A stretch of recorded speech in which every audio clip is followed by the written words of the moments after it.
ध्यान के बारे में आप सभी ने बहुत सी बातें सुनी होंगी। ध्यान वास्तव में अध्यात्म का सार है। ध्यान क्या है, इसके बारे में समझने के लिए कहा जा सकता है कि व्यक्ति हर समय कुछ न कुछ ध्यान अथवा चिंतन करता ही रहता है। मनुष्य यदि इस ध्यान को ही प्रभु की ओर लगा देता है तो वो ब्रह्म स्वरूप हो जाता है। अंतर की ओर लगाया गया ध्यान आंतरिक आध्यात्मिक जागृति का कारण बन जाता है। वास्तव में ध्यान द्वारा पूर्ण रूप से निर्विचार होकर ही समाधिस्थ हो जाना ही ध्यान की पराकाष्ठा है। अंग्रेजी में ध्यान को मेडिटेशन कहते हैं, हिंदी में इसको बोध आ जाना कहते हैं, अर्थात इंसान का होश में आ जाना ही ध्यान की प्राप्ति। इसके लिए हम दूसरे शब्द भी प्रयोग में ला सकते हैं, जैसे होश, साक्षी भाव, दृष्टा भाव आदि। ध्यान ही एक ऐसा माध्यम है जिसके द्वारा मनुष्य अपनी आत्मा को इस लोक से अमर लोक ले जा सकता है। ध्यान के द्वारा मनुष्य की चित्त वृत्ति एकाग्रचित्त हो जाती है, अर्थात ध्यान द्वारा चित्त ठहर जाता है। ध्यान करने से एक योगी की आंतरिक आध्यात्मिक शक्तियाँ इतनी बढ़ जाती हैं कि ब्रह्मांड की हर वस्तु उसकी पकड़ के अंदर आ जाती। कुछ व्यक्ति विभिन्न क्रियाओं को ही ध्यान समझने लगते हैं, जैसे कि सुदर्शन क्रिया, और व्यक्ति इन विधियों को ही ध्यान करने की भूल कर बैठता है। बहुत से गुरु, महात्मा अथवा संत ध्यान कराने की विभिन्न प्रकार की विधियां बतलाते हैं, लेकिन वो ध्यान और इन विधियों के अंतर को स्पष्ट नहीं करते। वास्तव में ध्यान और इन क्रियाओं के बीच में अंतर है। क्रिया तो एक हथियार के समान है। क्रिया एक साधन है, न कि साध्य। सिर्फ आंखें बंद कर लेना और विशेष मुद्रा में बैठ जाना ही ध्यान नहीं है। किसी मूर्ति अथवा किसी फोटो आदि का ध्यान करना या माला जपना भी ध्यान नहीं कहा जा सकता। हमारे अंतर मन में हमेशा ही विभिन्न प्रकार की कल्पनाएं और विचार आते रहते हैं, जिससे कि मन मस्तिष्क में हमेशा ही एक कोलाहल जैसी स्थिति बनी रहती है। कभी कभी जीवन में किसी दुखद घटना को हम याद नहीं करना चाहते, लेकिन वो हमें बार बार याद आती रहती है और चाह कर भी हम उससे अलग नहीं हो पाते। हम नहीं चाहते कि ऐसे विचार हमारे मन मस्तिष्क में आए, लेकिन ये बार बार आते रहते हैं और इससे हमारा मस्तिष्क और हम स्वयं ही कमज़ोर हो जाते हैं। ध्यान द्वारा हम इन अनचाही कल्पना और विचारों से अपने मन को हटाकर शुद्ध और निर्मल आध्यात्मिक स्थिति को प्राप्त करते हैं। ध्यान जैसे जैसे अपनी पराकाष्ठा को प्राप्त करता है, साधक साक्षी भाव में स्थित होता जाता है। एक समय आता है कि साधक के ऊपर विचार, कल्पना अथवा भावों का किसी भी प्रकार का कोई प्रभाव नहीं पड़ता। मस्तिष्क तथा मन एकदम शांत हो जाता है, जो वास्तव में ध्यान का प्रारंभिक एवं मूलभूत स्वरूप होता है।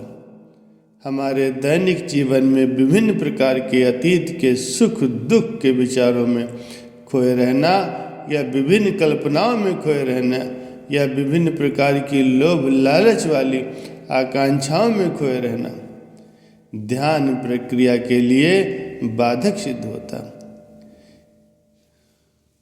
इस बारे में हाथरस के संत तुलसीदास जी ने लिखा है कि चश्म दिल से देख तू क्या क्या तमाशे हो रहे हैं। दिल संता क्या क्या है तेरे दिल सताने के लिए। ध्यान गैरों का उठा उसके बैठने के लिए। एक दिल लाखों तमन्ना उस पे भी ज़्यादा हवस, फिर ठिकाना है कहाँ उसको बैठने के लिए। ध्यान द्वारा मन, इंद्रियां, बुद्धि, चित्त और अहंकार आदि सब आत्मा में लीन हो जाते हैं और साधक के अंदर दृष्टा भाव अर्थात साक्षी भाव आ जाता है। ध्यान करते करते ध्यान की गहनता से इंसान ऐसी अवस्था में चला जाता है जहाँ मनुष्य का शरीर तो सो जाता है, लेकिन मनुष्य की चेतनता आंतरिक रूप से पूर्ण रूप से जागृत हो जाती है। साधक त्रिकालदर्शी हो जाता है। साधक अपने अंतर में विभिन्न प्रकार के दिव्य मंडलों के दर्शन करने लगता है, जहाँ उसे अद्भुत नज़ारे भी देखने को मिलते हैं, और फिर उसकी यात्राएं भी करता है। इन यात्राओं के उपरांत साधक एक ऐसी यात्रा पर निकलता है जहाँ दिव्य मंडलों के नज़ारे नहीं रहते। वहाँ दृश्य भाव समाप्त हो जाता है। अब वह अद्वैत में प्रवेश करता है, जिसके फलस्वरूप संपूर्ण मोक्ष प्राप्त करता है। उसके लिए एक सक्षम या पूर्ण संत सद्गुरु की आवश्यकता होती है, क्योंकि ये पूर्ण सद्गुरु की कृपा से ही संभव है। साधक अपने आप में तथा ब्रह्मा में एक रूपता महसूस करने लगता है। इस स्थिति को हम इस प्रकार भी समझ सकते हैं, जैसे एक स्त्री ने सपने में देखा कि उसका शिशु गुम हो गया और वो परेशान होने लगी, लेकिन जैसे ही स्त्री की घबराहट में नींद खुली तो क्या देखा कि बेटा तो पास में ही सोया हुआ। इसी तरह परमात्मा अपने अंदर से प्रकट होता है, लेकिन साधारण इंसान अज्ञानता के कारण, मन के भ्रम जाल के कारण प्रभु को कहीं दूर ही समझता है। परम संत श्री कबीर साहब जी ने भी कहा है कि मृग की नाभ में सुगंध बस फैलाने वाली कस्तूरी होती है, लेकिन वो भ्रम में रहता है कि शायद सुगंध जंगल से आ रही, और वो इस सुगंध की तलाश में जंगल में मारा मारा घूमता रहता है। परम संत नानक देव जी महाराज जी ने इस विषय में फरमाया है, परम समाधि की जो मित जाने, परम तत्व को तबहि पछाने। परे ते परे पर मित जब आवे, तब नानक परम समाधि लगावे। जब हम कोई कार्य करते हैं तो हमारी ऊर्जा बाहर की ओर चलती है, अर्थात बाहर की ओर गति करती है, लेकिन जब हम कुछ नहीं करते तो यही ऊर्जा अंतर्मुखी हो जाती है। इसी का उपयोग ध्यान के समय होता है। असलियत में ध्यान एक ऐसी अवस्था है जिसमें मनुष्य को कुछ नहीं करना होता, अर्थात अपने आप में पहले खाली होना होता है, तब ध्यान अपने आप में घटित होता है। इसको ऐसे कहा जा सकता है कि बिना कुछ करे सब कुछ हो जाता है। ध्यान में जब ऐसी अवस्था आ जाती है कि आप कुछ नहीं कर रहे होते, तब ही वो ध्यान का फूल हमारे अंदर खिलता है। अर्थात शारीरिक रूप से भी हम कुछ नहीं करें और मानसिक रूप से भी कुछ नहीं करें, इंद्रियों से भी कुछ न करें और पूर्ण रूप से विचार शून्य हो जाए। इसको हम दूसरे शब्दों में इस प्रकार से कह सकते हैं, कुछ करना अर्थात अंतर से बाहर की ओर जाने का रास्ता, और कुछ नहीं करना बाहर से अंदर की ओर जाने का रास्ता है। वास्तव में अंतर में ही असलियत है। बाहर तो सब झूठा नासवान पसारा है।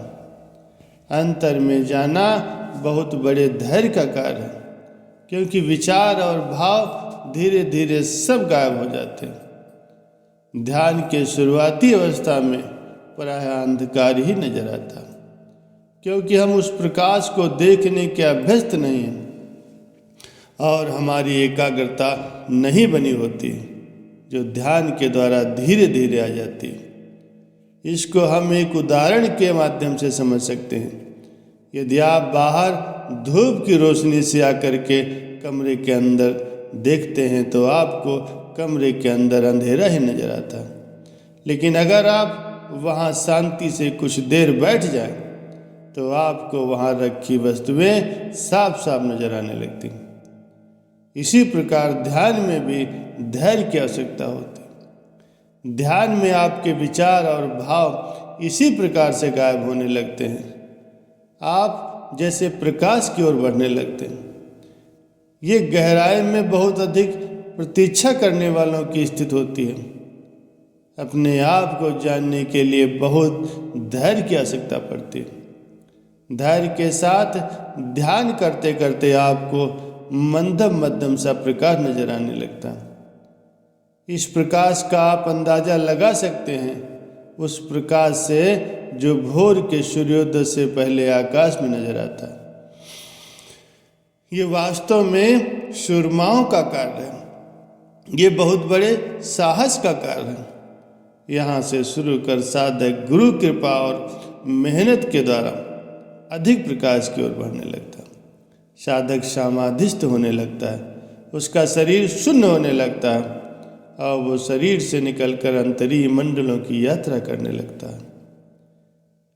और एक ऐसी अवस्था आ जाती है जब साधक अंतरीय मंडलों को भी पार कर लेता है, माया के घेरे से पार होकर के परमपिता परमेश्वर के साथ अखंड आनंद में लीन हो जाता है। कार्य कठिन है, लेकिन जिसको प्रभु प्राप्ति की चाह है वो गुरु कृपा के द्वारा आसानी से कर लेता है।